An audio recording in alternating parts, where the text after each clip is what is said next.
या 12च्या बातमीपत्रातली आत्ताची सगळ्यात मोठी बातमी ती म्हणजे ठाकरेंच्या शिवसेनेला एक मोठा झटका बसलेला आहे। माजी खासदार विनायक राऊत, त्यांचे चिरंजीव नगरसेवक गितेश राऊत यांच्यासह कुटुंबियांविरोधात जादूटोणा विरोधी कायद्याखाली गुन्हा दाखल झालेला आहे आणि हा गुन्हा विनायक राऊत यांच्या सुनेनं ठाण्याच्या कापूरबावडी पोलीस ठाण्यात दाखल केला आहे। सून गिरिजाचे कुटुंबावर गंभीर आरोप आहेत। आतापर्यंत सुनेनं दिलेल्या तक्रारीवरनं 7 जणांवर गुन्हा देखील दाखल झालेला आहे। या क्षणाची सगळ्यात मोठी आणि महत्त्वाची बातमी आपण बघतोय।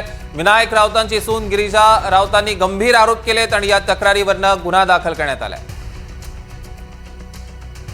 आपण बघतोय विनायक राऊतांच्या सुनेनं अतिशय हादरवणारे आरोप केलेले आहेत। नुकतेच त्यांची पत्रकार परिषद सुद्धा पार पडलेली आहे आणि या पत्रकार परिषदेत त्यांनी अधिक गंभीर आरोप केलेत, अधिक विस्ताराने या सगळ्या गोष्टी सांगितलेल्या आहेत। आपण एकीकडे ग्राफिक्सच्या माध्यमातून बघतोय त्यांनी काय काय आरोप केलेले आहेत।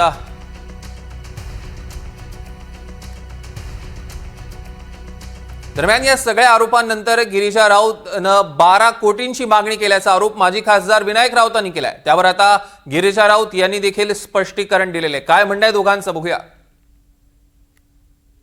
आमचे वकील आणि त्यांच्या वकिलांनी ह्यामध्ये तडजोड करावी DV मध्ये यासाठी काही बैठका घेतल्या होत्या।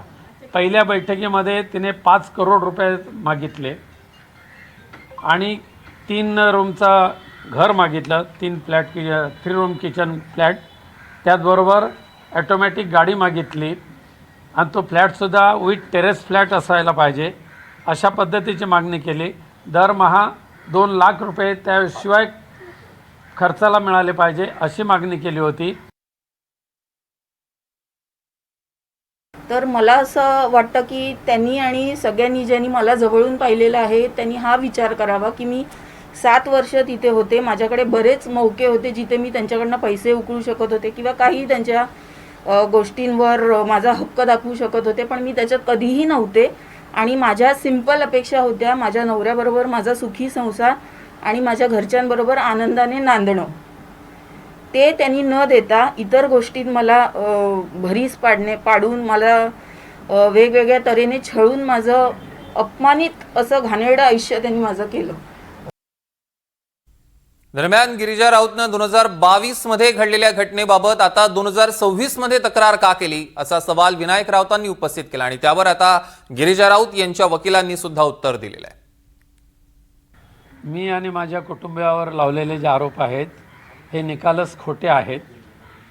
दुर्दैवाने गितेश राऊत यांचं लग्न झाल्यानंतर त्यांच्या पत्नी ह्या मागच्या 3 वर्षापासून त्यांच्याबरोबर राहत नाही आहेत आणि त्यांनी तक्रारीमध्ये जे लिहिलेलं आहे की 2018 ते 2022 पर्यंत माझ्यावर अशा पद्धतीचे अघोरी कृत्य केली जात होती आणि त्यामध्ये त्या तक्रारीमध्ये हेही लिहिलेलं आहे की ह्या बाबाबुवांकडे जाताना मी माझ्या आईवडिलांना सुद्धा घेऊन जायचं।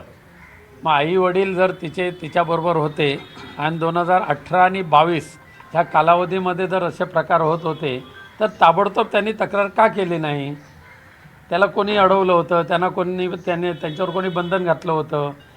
आज 2026 आहे, म्हणजे 22 साली किंवा 2018 ते 2022च्या दरम्यान झालेले हे जे काय असे जे प्रकार आहेत त्याची तक्रार ते 2026 करतायत। यामुळे दिसून येते याच्या पाठीमागे काहीतरी काळेबेरं आहे। मुलाची त्यांची क्षमता जी आहे ते त्यांना पहिल्यापासून माहीत होतं, म्हणून ते एका स्थळाकडे गेले जिथे लोअर मिडल क्लास फॅमिली आहे, बिचारी मराठी साधी माणसं आहेत ती, कुठे त्यांना पॉलिटिकल काही संबंध नाही, त्यांचा फायनान्शियली पण कॅपॅसिटी नाही, अशी त्यांनी बरोबर चूज केली। त्यांनी ती मागणी घातली आणि सर्व खोटं त्यांनी सुरुवातीपासून सर्व गोष्टी सांगितल्या।